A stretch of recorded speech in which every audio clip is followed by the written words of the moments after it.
سٹارټ شو روز په دې موبایل ډیر پوهېږم نه خو مونږ سره دا اوبه د باران دي دا مونږ پلاستیک د باران ته یخو په هغې باندې مو اوبه جمع کړې دا مټکۍ هم پرې ځان ته ډکه کړه اوس ته نه دا ملګري دا کین ډکوي په دې باندې دا بیا څښلو دپاره هم استعمالوو چڼو یې او لوښو دپاره هم استعمالوو او دا کمره هم ښه ښکلې تیاره کړې ده اوس سرکار له پکار دی چې دې له ښه ډبل پلاستیک راغواړي خو چې نه راغواړي نو خیر دی مونږ دومره غریبانان نه یو خپلو تنخوا نه بوله 1,000 روپۍ کټ کړو په هغې به راغواړو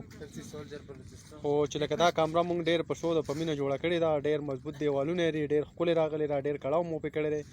نو که دا چېرې مخکې هم چاته ښولی شي دا ویډیو نو هم پکار دی چې وښولی شي چې دې ځوانانو دا کمره جوړه کړې ده اوس یې دننه دې حالات درته ښیو چې زموږ د ریپلو څه حالات دی او زمونږ د راشن څه حالات دی زمونږ د کارګزارۍ څه حالات دی زمونږ د ملاستې څه سیسټم دی دا ټول تاسو ته زه ښیم دا کمره دا روز دا چې څنګه باران وریږي دغه شان دننه وریږي دا راشن هر شی ټول دا اوس تیاره ده ښکاري نه کني دا راشن هر شی ټول داسې دی ګیله دی او مسترې د ملاستې سیسټم نن روان دی بس الله پاک نه بخیر غواړو مخکې چې باقي د نور مخکې خیر کی والسلام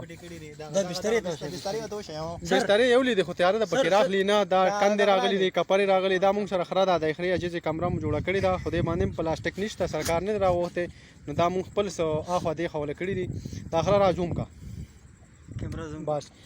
دا خره ده او دا د خرې کمره ده هغه هم رالړه شوې ده او د مورچې حالات ووینئ د 144 والا کارګزاري ووینئ اوس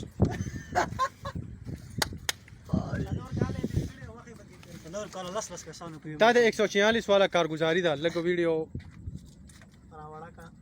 بس دې ته وګوره دې حالاتو ته وګوره دې ته دننه ځکه نه ورځم چې رالړه را باندې نشي سرکار دومره تکړه نه دی چې بیا راله علاج وکړي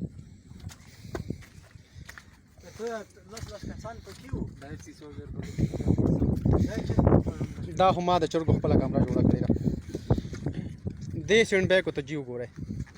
د پاسه په دا چت مونږ چولې صرف ارزي ته ور د دې اساسي سیستم نشته نن پکې نه کې ناشتي شو نه پاسې دي شو الله مکه کو بچا لړ شو نو بس سرکار به صرف خایو شي زمونږ به غټ پایو شي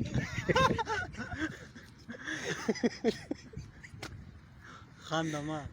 ها خندا به کې خره کنه دا شی خنداره دغه روح خو کلی وبره غلی دي ډېر زیاتې دا کندې کپرې ټولې ډکې دي د اوبونه او دغه د کجورو باغ دی دا ورسره باغچات دي ټولو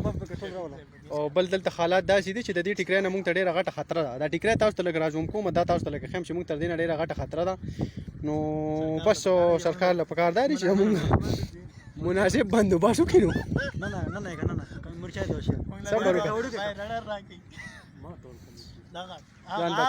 ځان بچ کړو ټیکری راوړو ما چې دې نه ډېره غټه نو خو خود کو راغورځي نو بس تاسو بګیری پکې هم بچ دی راته چې دا ټوله راغورځي دا دې ته چې وګوره تاسو دا ټوله را لړه شوې ده دې ته وګورئ جی دا په دې طریقه باندې دې ته اوس وګوره دې کې زمونږ هر شی پروت دی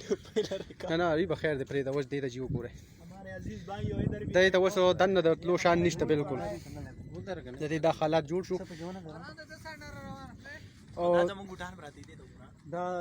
دا هغه ټیکری ده چې کومې نه مونږ ته ډېره زیاته خطره ده دغه ګیپ ډېر زیات خطرناک دی دا یو ګیپ چې پکې کم دی دا پکې ډېر زیات خطرناک دی او بس الله پاک دې زموږ د ټولو مل شي او دا اوس تاسو ته